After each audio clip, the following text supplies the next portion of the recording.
Hey, worship leader, welcome back to the channel. Today I have with me Rylan Russell. Welcome back. How are you, man? Hey, Jimmy. It's good to be back, man. Thanks for having me back on the channel. Always a pleasure. Yeah, man. So tell us where we can find you, because you have a YouTube channel as well. What's it Yeah, if called? you guys have never seen me, my channel is just Rylan Russell. It's just my name. And because I'm just really vain, I guess. I don't have a cool worship leader. Me and Brady Shearer, we just go by our name. We're just that cool. You're just So that no, cool. you can hit me up on the YouTube channel. My channel is it's about like documenting my worship ministry journey. I'm a worship minister here and a media arts pastor, kind of is like a crossover dual role thing. And so my channel is all about like really helping other worship leaders out, like do budget friendly kind of solutions to these like tech things and just trying out new tech stuff and worship leading thoughts and things like that.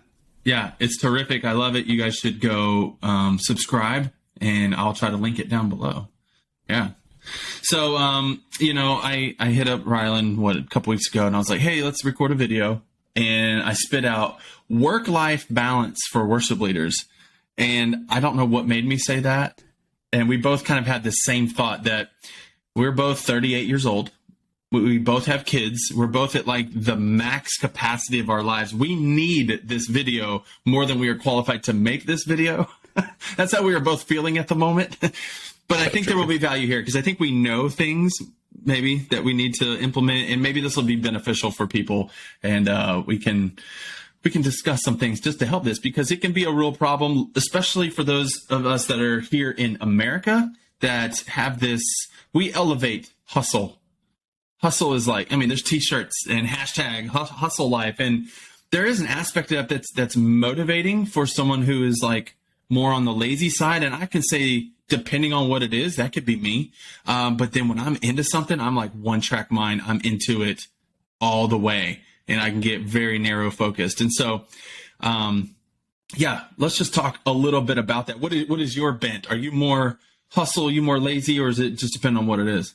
Yeah, when you asked me about this, I laughed and said, I can tell people how not to have a work-life balance, because honestly, I'm not very good at it. It's like the job interview of like, what's one of your greatest weaknesses? I work too hard, so.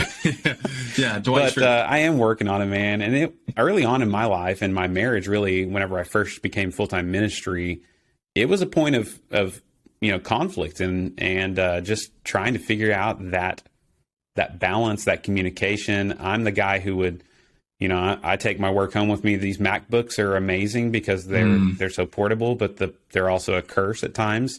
Yeah. Same thing with, our devices. And it's just so easy to always stay plugged in and be working on stuff and be distracted by things. Because when you love what you do, like, I don't know about you, I absolutely love my job. And so it's so easy to just like keep pushing and keep working at it and doing stuff. So, but yeah, I've got a lot to learn. I have tried some stuff that I'll share later on in the video, some tips and tricks that have kind of helped me out, but it's hard. Yeah. Well, man, that sounds good. I feel like I didn't even write this down as like a note, but you just said it and it made me think about it. And I have some stuff to say about that as well, stuff that's helped me. But you mentioned our devices, like our phone. So like I have this studio down here. It's huge. I'm so thankful for it, but I do leave my laptop plugged in down here, and I don't take it up to my house. But I have this computer right here, and there's already notifications on there. But that was my thing, is like the only notifications I have are text messages. There's Tom, he's my bass player, and one of my bass players. And then my boss at church can get a hold of me. Like I'll have that come up on the lock screen. But those are the only two things that I have as notifications. Have you done that at all with your notifications? What do you? Yeah. So when I came back from my sabbatical, which maybe that's something we can talk about later, I got one at 10 years of being here, 2 months of a sabbatical. When I came back from there, I purposefully tried to do some of the stuff you're talking about. I'd never used focus mode or do not disturb on my phone. I didn't even know that you could like program times for this. Like, I'm the guy, I was kind of pride myself on like, if you text me, I'm texting you right back. If you email me, like you can expect a response back, which is not really a great trait, that you always like at someone's beck and call. It can be good, but it's usually not great outside of work time. And so, I've got like the focus mode turned on where only like my family members between the hours of like 4:30 p.m. and 7 a.m. or 7:30 a.m. that I get any notifications from them. Yeah. Just recently when we went on vacation, I moved my email app to like the very back of my phone and buried it in some folders. Yeah. And it's amazing. I'd like just doing that. I didn't even think about it. Used to, my default was open up my phone, click on email. Boom. Yep. And it's crazy, you know, just little things like that have helped me for sure. We didn't even talk about that, but I did the same exact thing when I came back from like, I do this periodically. Like I can just sense, I was like, okay, I have, you know, we're both YouTubers, seeing the analytics on like YouTube and then Facebook, Instagram, and then email. Between those 4 apps, maybe even Squarespace, like if for products or whatever, it's like, between those 5 things, I always have something to look at, and they're all right there on my front page. And so I went to where I just deleted them. / there's some I wanted not to have to keep because, you know, you got to run a business or whatever and promote things. So I did the same thing. I went to my very last page and put them all in a folder. And you're exactly right. Like you wouldn't think about it, but the time to swipe 2 or 3 times to get to the back page and have to click on it, it's time enough for me to be like, should I actually be doing this? I put this here for a reason. And it has stopped me. Yeah. Some. Yeah. No, it's just little steps like that I think are helpful. Yeah, for real. So I think the hustle life. So hustling can make its way to the church. So we're all in different situations, different contexts. Some people are full time in their ministry. Some people are part time or no time at all. They are strictly volunteering, trying to get it all done. And so I think I mentioned America again. I think in America, at least, because that's where I live, that's what I know. Time is such a valuable commodity. And that's a good thing to protect it. But at the same time, it's like, man, trading time for duty, trading time for money, and just working by the clock and getting stuff done.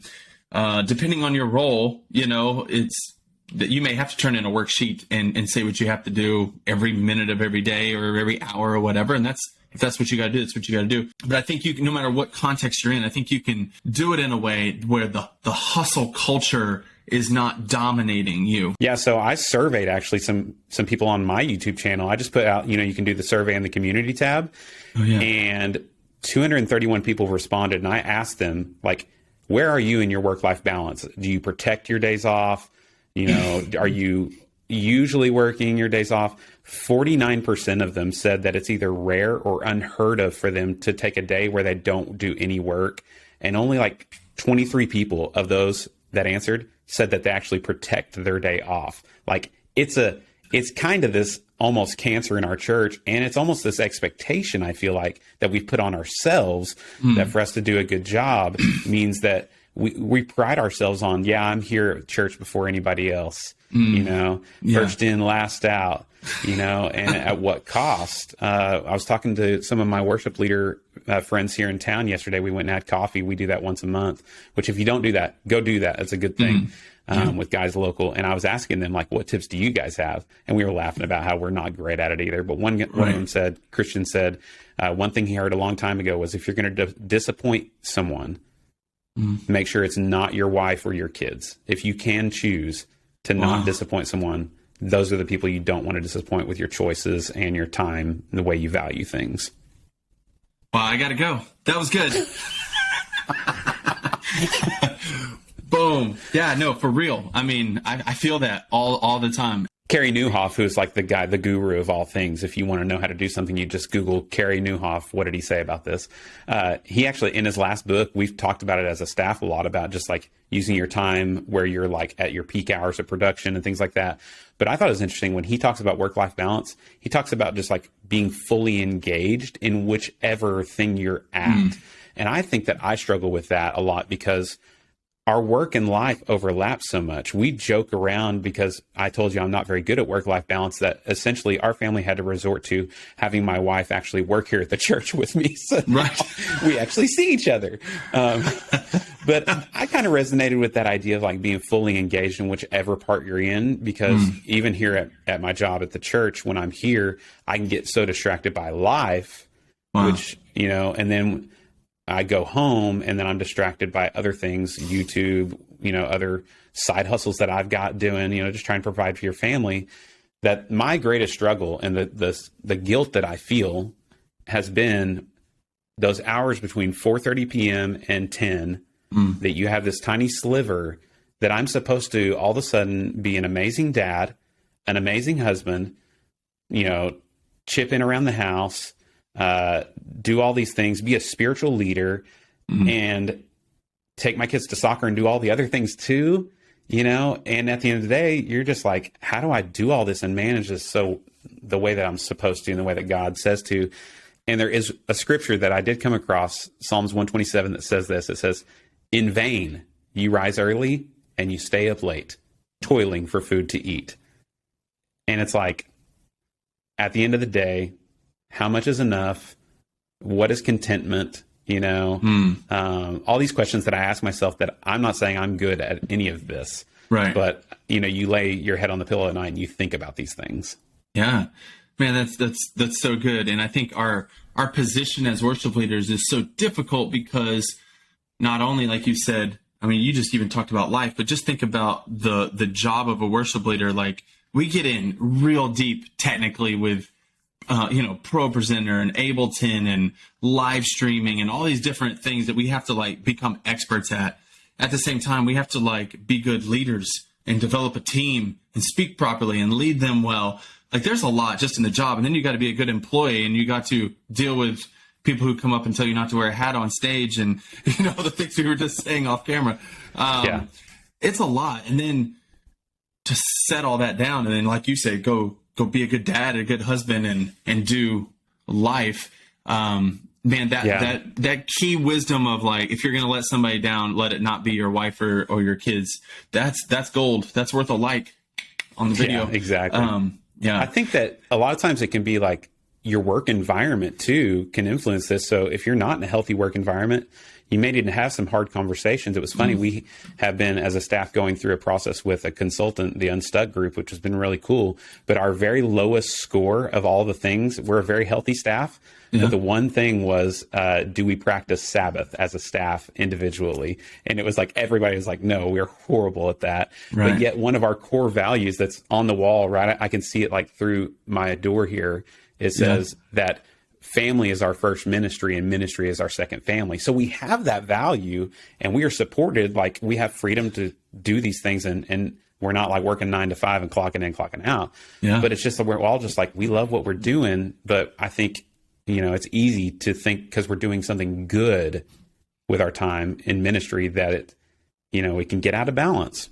Yeah, I know that's what my brain wasn't working a few minutes ago. And that's exactly what it was. It was thinking that what I'm doing is for God, therefore we can have this unhealthy relationship with it, as if God is expecting more out of our duties and our time, which that's not. He calls us to Sabbath. It is one of the 10 commandments. We just, we just forget. And I think it's all a part of it. And I think what leads into my next thought before I lose my train of thought again is that I think specifically with worship leaders, maybe even pastors, some positions are like this, where what we are doing becomes so attached to our identity. And so I had this crisis a few years ago. I had a kidney transplant, and right after I was recovering from the transplant, and they said, "Hey, you're not allowed to pick up more than 5 pounds for 3 months." And I was like, "Oh, no problem."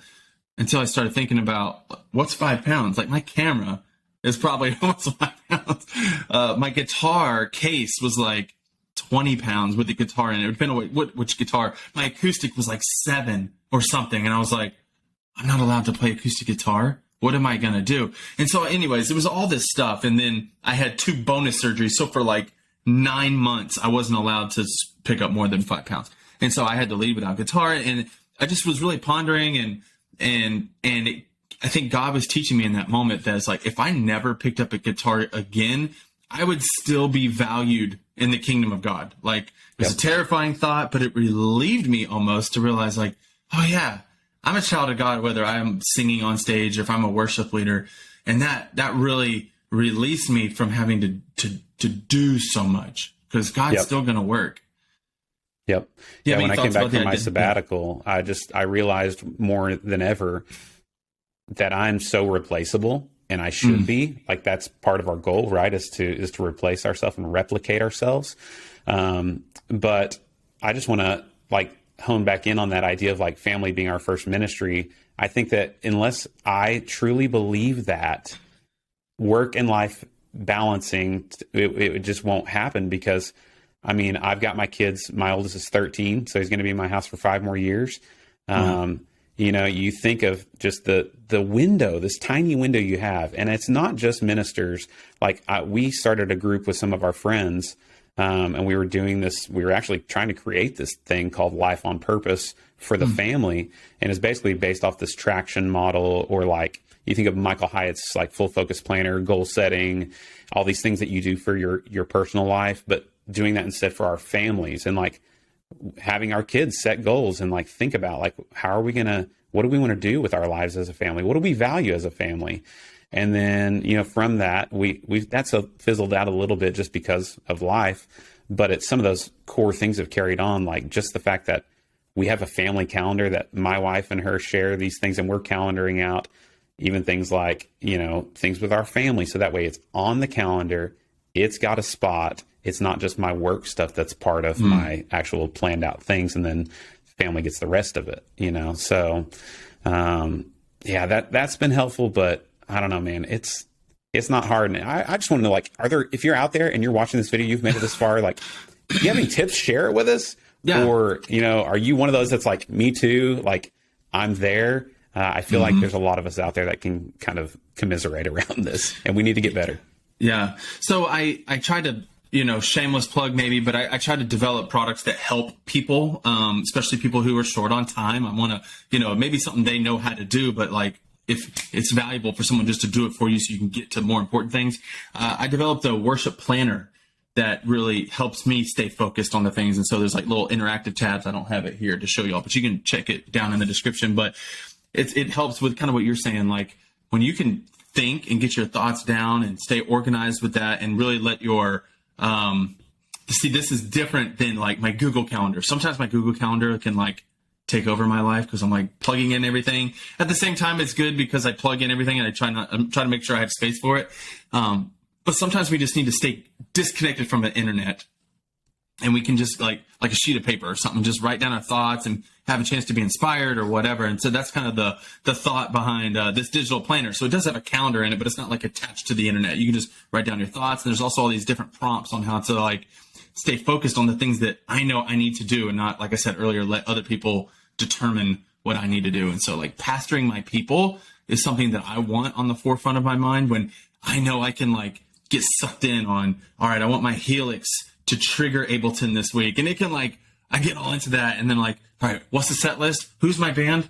I'm not pastoring anybody this week. I don't even know what I'm saying in between the songs because I just dove into this like real technical piece so deep. And I think that's that can happen to any of us. So in the planner, I have like these tabs, like pastor your people, lead your team. Who do I need to meet with this week? Be creative, get organized. And I have all these prompts just to help me. So if for any of you, it's available now. I just updated for 2023. Like I said, shameless plug, but I think it can be helpful for a lot of people. So go check that out down there. Yes. Yeah. And I don't know about you, for all these things that we want to do better in our life, I'm horrible if I don't have accountability.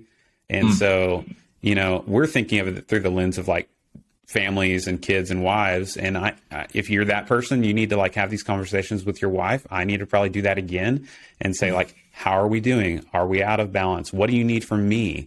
You know, how can we make this better? If you feel like you have a pressure from your work about this, like that you think they're asking too much, or that maybe they're not respecting your boundaries, that's something we're talking about as a staff. Like, do we need to have this conversation and say, between Thursday at 4:30 to Sunday morning, we're going to move everything to Slack and not text each other unless it's an emergency, or what, you know, just having those conversations. But I know there's other guys out there that are single that they're more out of balance than any of us because they live at the church. Like they may sleep on a couch in their office because it's like they got no other responsibilities, but that's not healthy either. Right. Yeah. Yeah. Like Elon Musk, right? Sleeping at the office. I think someone who's helpful for this, I'll plug him. He's not on the channel right now, but Leading Worship Well is a single guy who spoke to that very thing. And I thought, oh, I never thought about that. Like I wasn't single very long. I got married pretty quickly. And so, I was thinking, well, if I was single, man, that might even be harder. Like you're saying to try to not like overwork, because then what else are you going to do?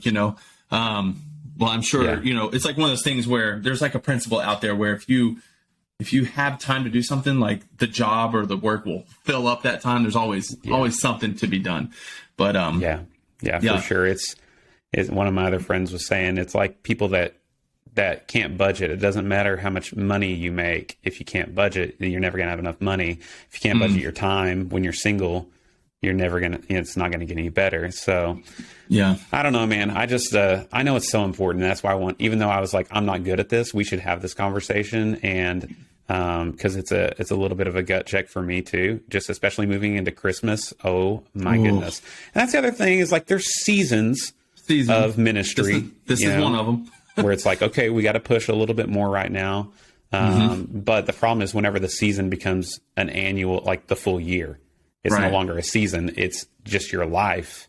Yeah. And that's not a healthy work environment. And that leads to burnout, which we don't even have time to talk about burnout. Yeah, but I'm sure there's signs of burnout that we all need to be looking for in our own lives. And you just said something that entered my mind this morning as I was pondering some of these things about, like, I feel like I have said a little too often, like, well, it's just a season. And I'm wondering, like, oh, I said this like a month ago. I said we were in a season like a month ago. Does that mean I'm still in that season, or is this a new season? And like, is it a rhythm? Oh my gosh. So yeah, I need to, I think we just need to, like you said, hold each other accountable, have these discussions and check ourselves on it. Yeah, man, I agree. So the last thing I wanted to say about, work-life balance, I feel like for me, a lot of times it's difficult, especially when I have something on my mind. Like I got a project.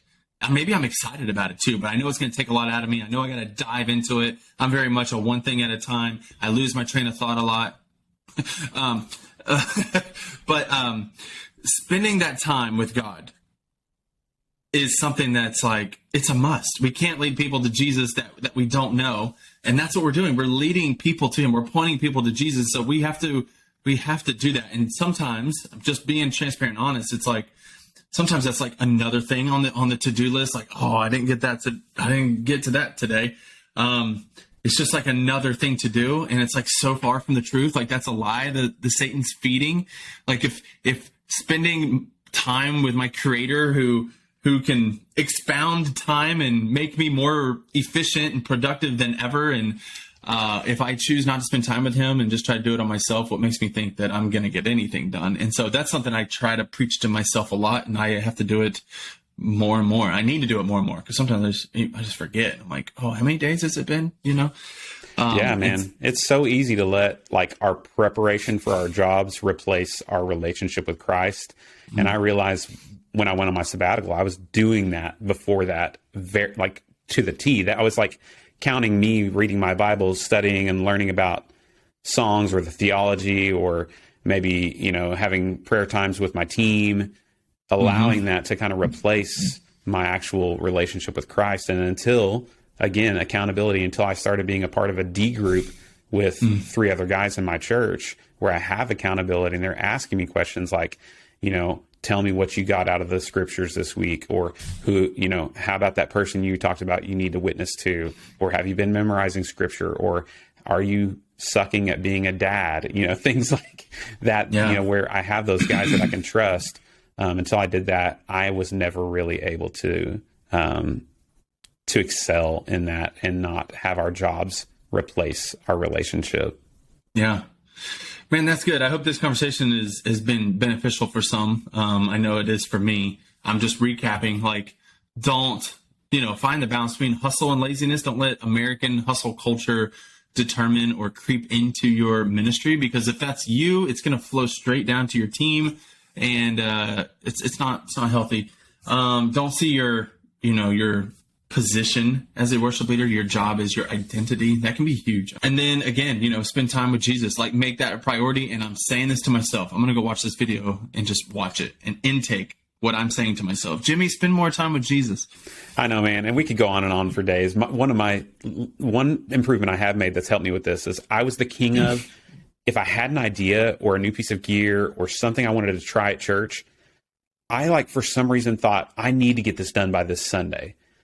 No one cares except us. Right. if that new camera got positioned in this spot, or if you had the new guitar patch installed in time. Like, I was the king of being like, let me just run up to the church real quick. Well, 3 hours later, I'm like, I'm almost done. So I've tried to remind myself of like, I can work on that next week while I'm in the office. I don't have to have that done. Yeah. No one's going to care except you, Yeah.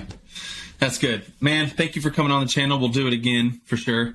And thank you all for watching. Like, subscribe, all the YouTube-y things. Go subscribe to his channel. I'll try to link it down below if I can remember. And I'll see you in the next one. All right. See you guys. Bye.